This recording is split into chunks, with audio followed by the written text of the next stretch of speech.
Kraven the Hunter. जब मैंने ये ट्रेलर देखा था मुझे ट्रेलर बहुत अच्छा लगा था। क्रेवन द हंटर है क्या? मार्वल का तो नहीं कहूँगा। आई मीन व्हेन वी से मार्वल तो मार्वल सिनेमैटिक यूनिवर्स में चला जाता है। मार्वल सिनेमैटिक यूनिवर्स का ये नहीं है, बट हाँ मार्वल कॉमिक बुक्स का डेफिनेटली है।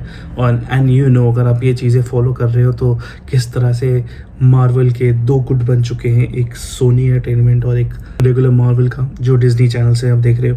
किस तरह से स्पाइडरमैन यूनिवर्स के जो अलग अलग कैरेक्टर्स हैं उनको ये किस तरह से सोनी एंटरटेनमेंट कैश काउ के हिसाब से देख रही है। इसके पहले मैडम वेब आया था, वेनम आया था। ये सारी मूवीज़ आपने देखी होगी और आपको पता चल गया होगा किस तरह से स्पाइडरमैन यूनिवर्स के जो बाकी अलग अलग कैरेक्टर्स हैं उनको सोनी किस तरह से यूटिलाइज करना चाहता है, क्योंकि सोनी स्पाइडरमैन नाम ये यूज़ नहीं कर सकता because of legality issues. Spiderman is a product of Disney now, Marvel is being acquired by Disney, so इसलिए स्पाइडरमैन का कैरेक्टर वो और नाम भी नहीं यूटिलाइज कर सकते। बट उस यूनिवर्स के स्पाइडरमैन के कैरेक्टर के कॉमिक बुक के अलग कैरेक्टर्स जैसे वेनम हो गया, जैसे राइनो हो गया, जैसे ये क्रेवन हो गया, ये इन कैरेक्टर्स पे अब वो अलग अलग एक मूवी बना रहे हैं।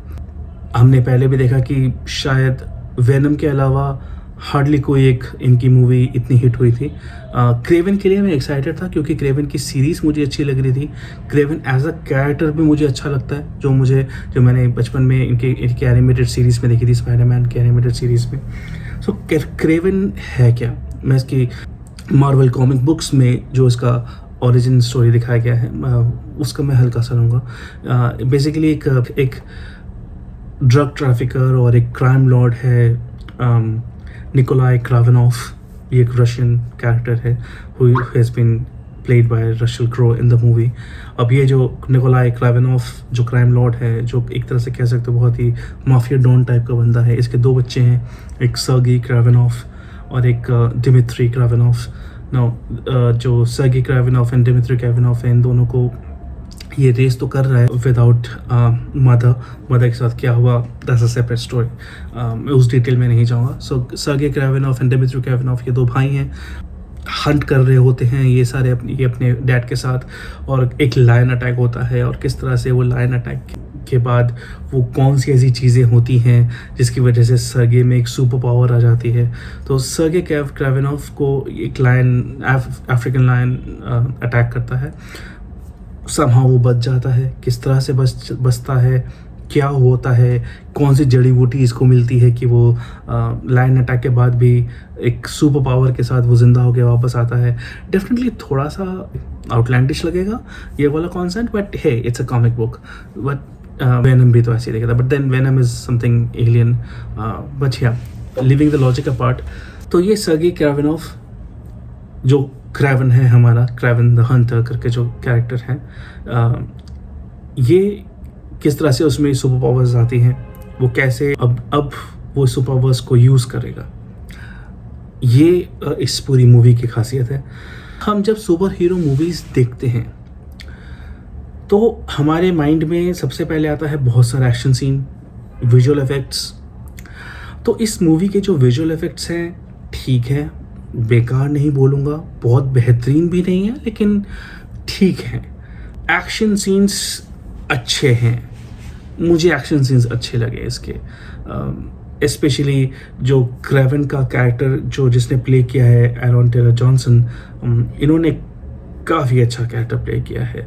दो I didn't expected Aaron Taylor Johnson to pull off this role, क्योंकि जो मेरे माइंड में क्रेवन का जो एक पिक्चर बना हुआ था from comic books, he was a very bulky guy, huge bulky गाय।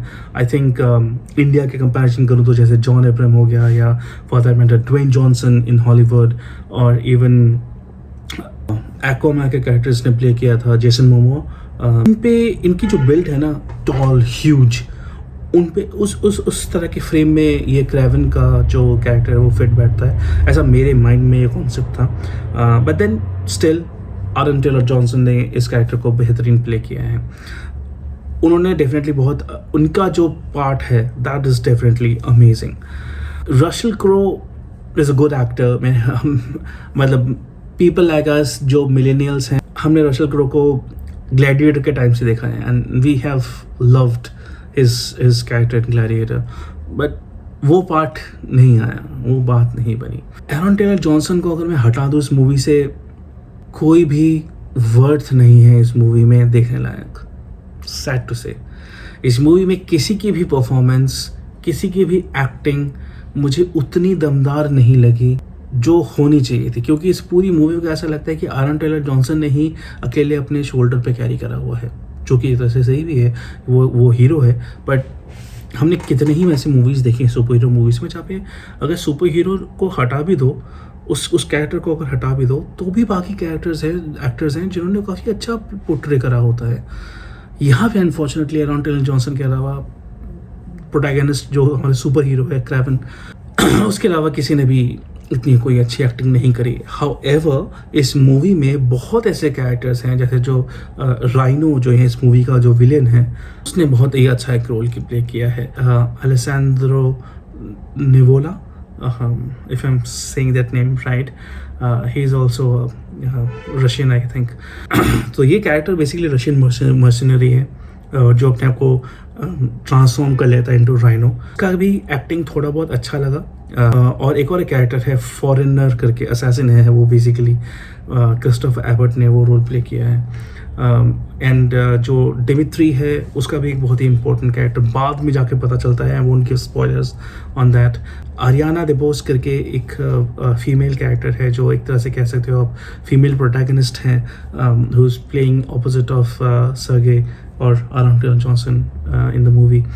इन सब का कैरेक्टर की बात कर रहा हूँ, एक्टिंग की बात नहीं कर रहा। इनका जो कैरेक्टर्स है, स्केच है इन सभी का, इन सभी के कैरेक्टर स्केच कॉमिक बुक में बहुत ही बेहतरीन तरीके से बनाए गए हैं। एक एक कैरेक्टर एक इंडिविजुअल सोलो ओरिजिन मूवी बन सकती है इन पे, लेकिन जिस तरह से इन्हें पोर्ट्रे किया गया है इस पर्टिकुलर मूवी में, ना, नॉट मच, पानी कम चाय types.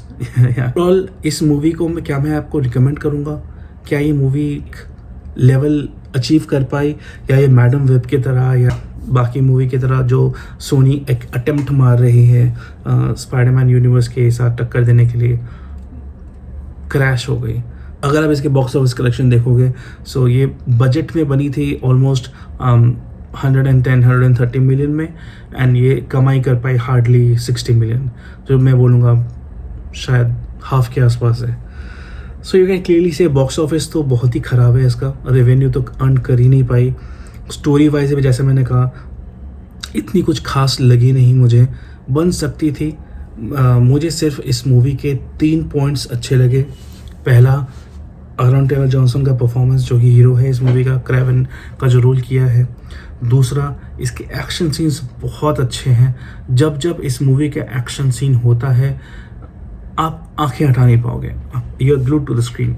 And maybe that's why I would say कि एरॉन टेलर जॉनसन जब आते हैं स्क्रीन पे और जब वो एक्शन करते हैं देखने लायक है। उस टाइम पे this movie takes a huge leap. And third is the visual effects. बहुत बेहतरीन नहीं है, like I said before, but ठीक है। यही 3 हैं जो इस मूवी के बारे में मैं ठीक बोलूँगा। जो इस मूवी के बारे में कुछ भी पॉजिटिव अगर कहना हो तो मैं ये 3 चीज़ें कह सकता हूँ। नोटिस कीजिए, मैंने इसकी स्टोरी को पॉजिटिव नहीं बोला, स्टोरी नहीं लगी मुझे कुछ खास इसकी। बट अगर आपको सुपर हीरो मूवी अच्छा लगता है, अगर आपको नए नए कैरेक्टर्स के बारे में जानना अच्छा लगता है सुपर हीरो कॉन्टेक्स्ट में, या अगर आपने मेरी तरह बचपन में बहुत सारे कॉमिक बुक्स पढ़े हैं और एक कॉमिक बुक जिसकी आप लाइव एक्शन आप देखना चाह रहे हो, देख सकते हो, उस हिसाब से आप ये देख सकते हो। एरॉन टेलर जॉनसन के फ़ैन हो तो डेफिनेटली आप ये मूवी एंजॉय करोगे। और अगर आपको जस्ट एक्शन सीन्स पसंद हैं तो भी आप देख सकते हो।